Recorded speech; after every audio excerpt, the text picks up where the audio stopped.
Hello and welcome to Inspire and Inform episode 17. Tonight I'll be sharing some of my thoughts after being involved in the property space for over 12 years. I've worked with hundreds of clients and customers alike, and I want to share with you some of my learnings today in the industry and having been involved as well as as a project sales director in one of Sydney's top developers. I'm going to be revealing a little bit of the inside story and a few secrets without revealing, the developers I've worked with. But tonight I'll be sharing with you some insights, certainly about some questions that you would be asking property developers or builders before you jump into bed with them or before being involved with them, or certainly some questions you ask your property professional before making an investment decision about them. So the questions are a little bit deeper than usual. Hey, my name is Colin Lee, founder of Inspire Realty, helping people build better futures together. My vision with this company is to be the most trusted and transparent property investment firms. And my aim tonight is really just to inspire and inform you through this series, to educate you and to provide you with the tools necessary to make informed decisions about your property investments. Just as a quick background, I've invested in property for over 10 years. And since then, I've made a lot of mistakes. I've endured the ups and downs of the property cycles. And I've built myself a sizable multi-million-dollar property portfolio, diversified all across Australia. One of the things I really believe is that I came to Australia as a migrant, and I really had to work hard to make it work and to still, working hard to realize my dreams. But I do fundamentally believe that anyone, regardless of their background, their experience, no matter how much you have now, what you're doing for work, you can change your future if you have a strong desire, if you have a strong dream, and if you have a good reason why. But I am only who I am today because of the mentors that have helped me, that have coached me, that have really worked alongside with me, that have also believed in me along the way. So here are the top questions that I encourage you to ask. You may not get through all of them, but I think you can get a bit of a gist of where I'm going with this, because a lot of property professionals can sell you a lot about the features and the benefits of that particular development, but they don't really go deep into, who the property developer is. So here are just some thoughts about what you can ask. One of the first questions I like to ask is, what is your founder's story? Or what is your team story? Or what is your CEO's story? How did he come about, and why is he, why did he start this organization or this property development company? What is his vision? What is his overall? What does his business stand for? There's a saying, a fish stings from the head down. So it's important to know who the leader of the business is, and how innovative the business is as well. Are they actually, producing and developing, properties that is innovative towards the times? As Steve Jobs says, innovation distinguishes between a leader and a follower. So how innovative is your leader? Are they up to the times? Are they looking for new ways of bringing in what's really relevant for purchases these days to the marketplace? Some really cool developers I've worked with, they've got some very strong mission statements. Things like creating iconic projects that they're proud of and their families will be proud to walk, in the near future or in the distant future. There are some developers that I know that specifically are there to redefine the skyline of Sydney. Some developers are there, they started out with the whole reason of wanting to, build buildings and design buildings with a purpose. There are some organizations out there that are building for a better future, and have architecture as art as well, for example. So it's really important to understand who the developers are intrinsically, so it's more than just the surface questions, but you really go deep into the philosophy, the values, and the virtues of the founders of the business. You may not always get it right, but at the very least, you ask the question.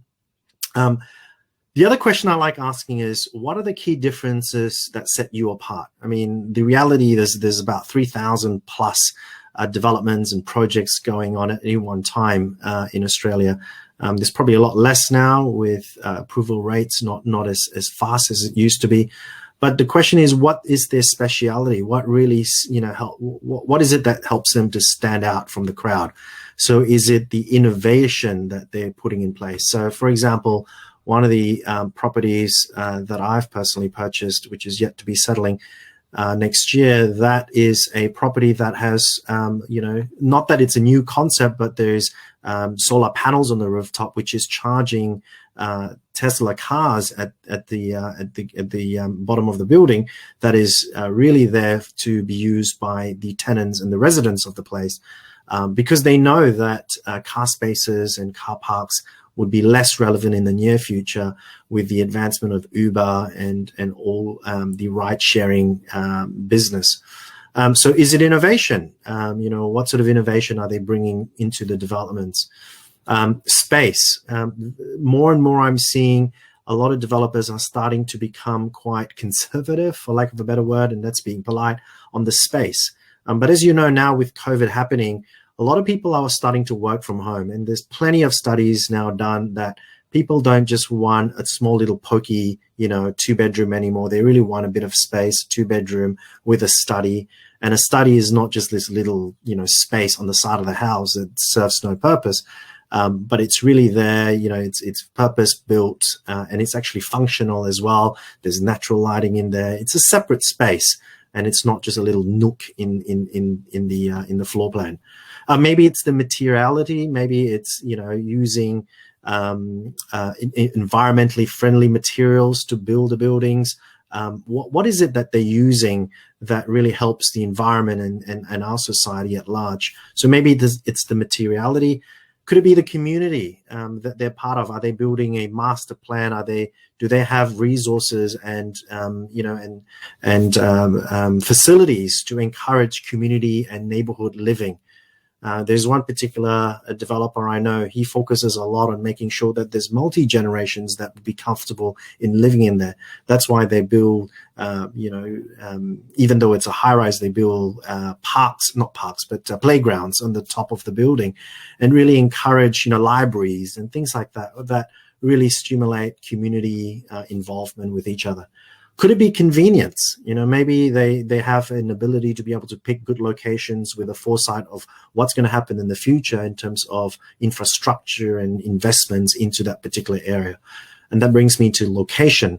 How have they picked a location? What are some things that they see that they know that you may not know, why they picked that particular suburb or that area to develop in? Obviously, if they're investing millions of dollars into that development, they would have done certain amounts of due diligence to know that that's a good site to build on, and that's and that's what they would be looking to highlight in their sales process. The one thing you don't want your developer or builder to say is that we're different because we're cheaper than the rest, or our price points are very competitive. I'll be very wary and certainly be a little bit more careful about those. Not always. I'm being general about it, but you certainly don't want to pick a developer or buy into a development just because the price point is competitive compared to the other developers. You really want to have that X factor that sets it apart. Some other questions you can ask could be, why did you pick the location and how did you put the deal together? So there are a couple of developers that I'm working with. And a lot of them are so willing to tell you a story, because I believe this is development talk, but the developers make money in the acquisition of the site, in putting together the deal, in amalgamating the site and putting forward a good deal in the purchase of the land. The reality is there's only so much you can save on build cost. I mean, these days, build cost is increasing, in fact. So it's hard to save on that. And at very best, maybe if they're efficient, they've got a good team, they get bulk discounts, maybe, they can save on 10% of the build cost. But really where the story comes from is really why and how did they put the deal together for the land. And that tells me a lot about the developer in what their margins are like, and how fair are they with the purchasers and the people who are buying into that particular property. So, an example of a developer, I've asked him, what's the story of this? And, this particular development site, he's owned it for about 10 years and he's just sat on it. So he's bought it really cheaply and now he's developing the site. And so he's able to, put the building together and offload and sell the properties within that development at a much more competitive price, still not sacrificing quality in the property. But that's a good story. So that's why, price point is not always, something that that cuts the deal altogether. It's understanding why and how they're able to create a price point that's competitive in the marketplace. And you're smart enough to do your own due diligence and research to figure out if that property is fair in price anyway. So it's not something you can hide away. Another good question I like to ask is, can you share with us your latest project? And how did you go with that? History tends to repeat itself, precedes itself. So I always like to know, hey, what's your previous developments? In fact, I like to know how many developments they've done. So this particular developer, they're developers in their 40s, very innovative, very smart guys. They've got finance backgrounds and they've put together these sites. And for the since 2013, so that's in the last 7 years, they've done 21 developments. And so there's a bit of a story, there's a little bit of precedence, there's a bit of history with that they're able to tell. And I kind of like that because, it tells me that they're not first-time developers and, they're kind of brand new in the game. Not that there's anything wrong with new developers. It's just I prefer to work with a little bit more seasoned developers that have some level of track record in the past. Another good question is, what are your settlement rates in their last project? So I've got a particular developer that settled their properties in July. So that's about 2 months ago. And I categorically get them to show me some examples of some of the valuations, and they stack up, and so that, in compared to the price list, that's very important because as a property investor, you want to make sure that the valuations stack up and the valuers, you do assess the property on many things. I've done a number of property valuations recently, and I can see that the valuers are starting to take notice of quality of build, of your aspect of the property, of the condition of the property. So all that really does, affect your valuation. So the developers are out there to, to prove themselves, but at the same time, you've got to make sure that the valuations stack up as well. So really important question. Can you share your latest project and what were the settlement rates? Have they settled, majority of their products, or did, a lot of people pull out because they can't finance the project? Sometimes they may not tell you that, but surely you can ask around, and it's a small world out there, and you probably get some idea. So that's another question. Another question I like asking, invariably, this comes out throughout the conversation. That's why I do quite a lot of due diligence before I take on any projects.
Okay, I don't know what happened there. I actually had a blue screen. So that's the nature of technology. But I'm back now. Hopefully you didn't miss me too much. Not sure exactly where I've left off, to be quite open with you. But I'm just going to get started on that last couple of questions that I would recommend that you ask developers or builders prior to signing up or working closely with them. So if you just give me a minute while I pull up my notes, that'll be wonderful. My apologies about what's happened. It's so interesting.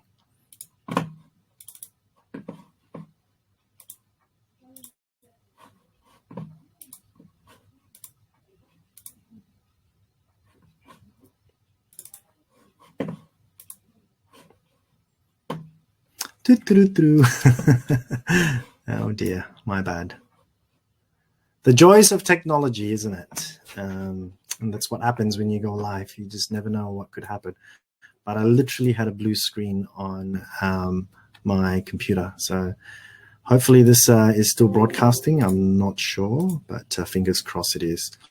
Anyway, I think I must have stopped where the latest, what is your settlement rate and what, and have your valuation stack up. And the other question is, how are you personally invested in this project? Are you holding any of the properties yourself? Are you have you bought into any of the units that you've built in? Not always a very important question, but that kind of tells me how personally, invested they are in that project that they're building. Some developers really like to hold on to their project. I know of a number of developers that would, keep the penthouse, for example, or keep a floor, for example, particularly if it's a bigger development, because they don't need to sell it. They'll probably hold it and just yield them, the return. So, let's find out how personally invested they are in the project. That's always a good question to ask. And finally, a question I personally like to do my own research. If I'm not able to find, I would like to get to know, I guess, a bit of the personality, but also the cross section of the different team members that are involved within the company. What are their credibility? What track record do they have, and what are their backgrounds? Because that really tells you, where the future of the business would be if they have good team members and good people working for them. Ultimately, it's a people business in any business that you run. So, hey, that's just a few questions that you could ask your developers, and before you take them on board, or your professional or property professional, before you engage with any of the developers that you work with. Hey, if you want to have a discussion with me or have a chat about your personal scenario and brainstorm, and have a look at and workshop your current scenario to see where you're at and whether you're in a position to look at building your property portfolio to live a better life and a better future, feel free to drop me a line on our website, www.inspirerealty.com. Thank you all so much for your time today and tonight. I look forward to chatting with you all next week. So see you later. Bye for now.